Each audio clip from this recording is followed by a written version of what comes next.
$10,000তকৈ অধিক ব্যক্তি মৰণোত্তৰ পৰীক্ষা সম্পন্ন কৰা সাফাই কৰ্মী দিলীপ বাজপৰ আৰু নাই।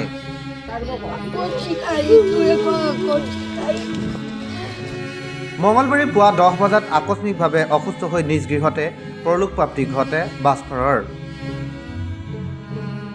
শিৱসাগৰ অসামৰিক চিকিৎসালয়ৰ চাফাৰ কৰ্মী মুৰব্বী আছিল দিলীপ বাজপৰ। সুদীৰ্ঘ সময় অসামৰিক চিকিৎসালয়ত মৰণোত্তৰ পৰীক্ষাত নিয়োজিত আছিল দিলীপ বাজপৰ।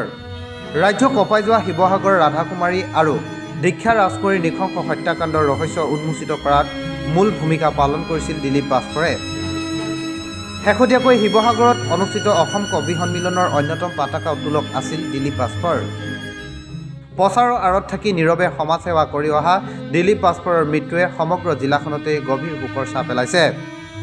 শিৱসাগৰ জিলা সাংবাদিক সন্থা, ই মিডিয়া সন্থা, অসমীয়া যুৱ মঞ্চ, শিৱসাগৰ অসামৰিক চিকিৎসালয় কৰ্তৃপক্ষ, চালক সন্থাই দিলীপ বাজপৰৰ নশ্বৰ দেহত শেষ শ্ৰদ্ধাঞ্জলি জ্ঞাপন কৰে।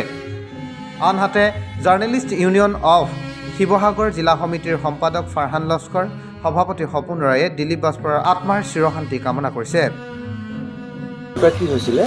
দেউতাই ডিব্ৰুগড় হস্পিটেলত আমি এডমিট কৰি ৰাখিছিলোঁ। তাৰপৰা তেওঁ কিডনী প্ৰব্লেম হৈছিলে। তাৰপৰা কিডনী প্ৰব্লেম হোৱাৰ পৰা আমি সেইদিনাখন দেখাই মেলি দৰৱ পাতি তেওঁ ট্ৰিটমেণ্টতে চলি আছে তেওঁ। তাৰপৰা লৈ আহিছিলোঁ, কালি ঘৰ আমি আহি পাইছোঁহে। আজি আমি 10টা বজাত ডিব্ৰুগড় লৈ যোৱাৰ কথা আছিলে।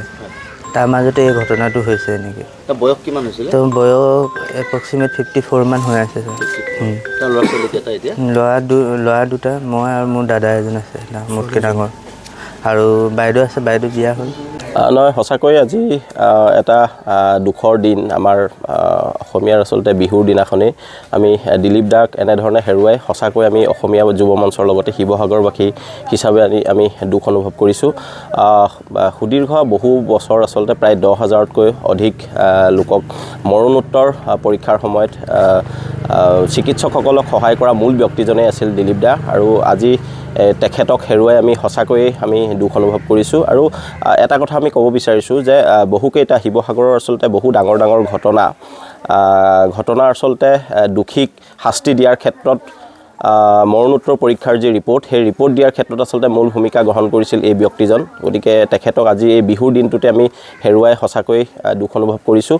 আৰু তেখেতৰ সমাজখনৰ প্ৰতি যি অৰিহণা আছিল সেয়া নিশ্চয়কৈ আমি সদায় মনত ৰাখিম। আৰু তেওঁৰ এই যি অৱদান, আজিৰ এই দিনটোত আচলতে সঁচাকৈ অত্যন্ত অপূৰণীয় ক্ষতি।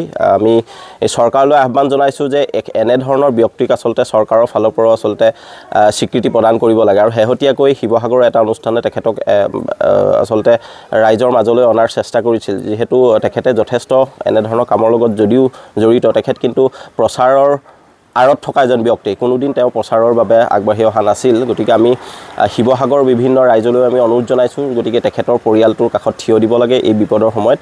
আৰু আমি শেষত অসমীয়া যুৱ মঞ্চৰ তৰফৰ পৰা দিলীপ দাৰ আত্মাৰ চিৰশান্তি কামনা কৰাৰ লগতে শোকসন্তপ্ত পৰিয়ালবৰ্গলৈ আমি গভীৰ শ্ৰদ্ধাঞ্জলি জ্ঞাপন কৰিছোঁ। শিৱসাগৰৰ পৰা Farhan Laskar report, first news Assam.